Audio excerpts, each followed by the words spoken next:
The beleaguered citizens of the fictional town of Cannellville from my new novel, The Very Fine Light, have had to learn the hard way that good leaders in today's society are in very short supply. In Cannellville, it's the mayor whose decisions made their lives extremely difficult and worrisome. And rather than dwell on the negative, I think it's appropriate to spotlight what a good leader can do by bringing you part 2 of how Saint Marianne Cope's leadership, though not in politics, changed lives and made the world a better place. So with that in mind, here is part 2 of her story. The initial podcast about this saint story, and also my book, The Very Fine Light, can be found at nicosteves.com. And also my book can be found at amazon.com. And now, on to the story.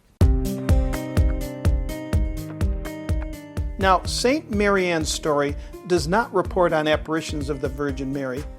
And as I mentioned last week, Saint Marianne was involved in chartering hospitals in the 1860s. A natural leader and administrator within St. Elizabeth's in Utica, New York, and then St. Joseph's in Syracuse, New York. Both hospitals that she was involved with offered very organized sanitation standards in the times when tuberculosis and malaria epidemics were occurring. St. Marianne, along with 6 other nuns, headed to the Sandwich Islands in 1883, bringing their decades of experience with infectious diseases with them. So at age 45, when she answered the call to help the destitute in the island nation, she brought along with her this tremendous knowledge. This included steps that we take for granted today, but were cutting edge at the time. They used things that worked, and on occasions would note when the research community validated the things that they had already been putting into practice. Things like separate areas under isolated conditions, great care in separating cleaning and eating services, along with cleaning before and after, plus being mindful of other intangible aspects of recovery by taking steps to improve mental health as well. So St. Marianne answers the calling, the only religious community to respond out of 50 requests for help sent by an island priest out across the vast USA in that time period. I'm struck by the words she used in her response, quote, "I am hungry for this work," unquote. Well, tracing it back, it makes sense. Her favorite saint was Saint Elizabeth from the 1200s. Saint Marianne took her final vows on this favorite saint's feast day. Saint Elizabeth had dedicated herself to serving the poor with little concern for herself. She died at age 24. To have done so much good and died at age 24 is extraordinary. And for the 24-year-old Saint Marianne Cope, who had to wait 9 years before entering religious training, her beloved Saint Elizabeth's service must have been awe-inspiring. All of us can appreciate being impressed by the body of work of someone we admire. I'm guessing so too with Saint Marianne. So for Saint Marianne, that's how it went, starting with the Franciscan communities and her first work. And from age 24 to 45, the rewards for building up the hospitals in Utica and Syracuse must have been very gratifying for Saint Marianne Cope, especially so in seeing the results in helping people to get well.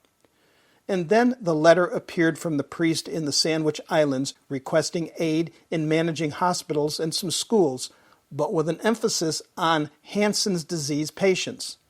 This response of hers, "I am hungry for the work," offered her a chance to follow even more closely in St. Francis of Assisi and St. Elizabeth's footsteps, the path to live to serve the needs of these islanders. And so in late 1883, when they arrived, they started by sorting through an overcrowded and poorly kept Oahu receiving station for those with leprosy. She and the nuns worked hard to organize it into a sanitary place where the individuals there were given much care, and they separated the men from the women and the children. They secured an area for doctors and helped provide a caring support environment for those as they were first diagnosed with Hansen's disease. Before heading to the isolated colony for those with leprosy, Saint Marianne, along with some of her nuns, were sent to the island of Maui to start still another hospital. Then they started Kapawani Home for Girls who were left homeless because they were born to parents who had leprosy and their parents had been banished to the remote peninsula on the island of Molokai, where all the lepers were sent. Saint Marianne and the nuns finally arrived there in 1887, 5 years after they had first arrived in the islands. The work kept her there for over 2 decades, and she died there of natural causes at the age of 80.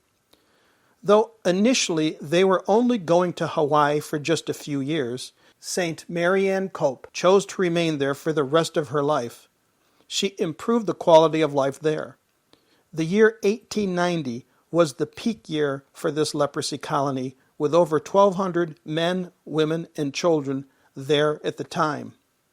Now, Kalaupapa was where she and her nuns established and ran the Bishop's Home for Women and Girls. 3 miles away on the isolated peninsula was St. Damian's Home for Men and Boys. St. Damian had been there since 1865, caring for those with leprosy. He got leprosy, and Saint Marianne Cope took care of him until he died in 1889. She promised him she would run his facility after he passed. In 1918, after Saint Marianne Cope's death, she was initially buried there next to an orange grove she had planted. It's said she planted over 300 varieties of fruits, vegetables, and trees of various kinds during her life there.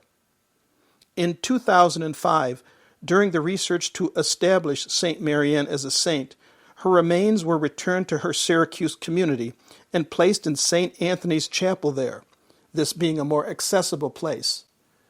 Several years after Saint Marianne Cope became a saint, her remains were taken back to Hawaii for their final resting place alongside Saint Damian in Honolulu at the Cathedral Basilica of Our Lady of Peace. She is known as the patron saint of Hansen's disease, AIDS, HIV, the state of Hawaii, and outcasts. Saint Marianne Cope, pray for us. Well, this is Nico Steves. I hope you enjoyed this installment. My book can be found using the title, The Very Fine Light, on Amazon.com. Please feel free to contact me at nicosteves.com. That's Nikos Steves, Steves.com. If you like this episode, and for more, share them with friends. This is Nico Steves. Thank you. See you next time.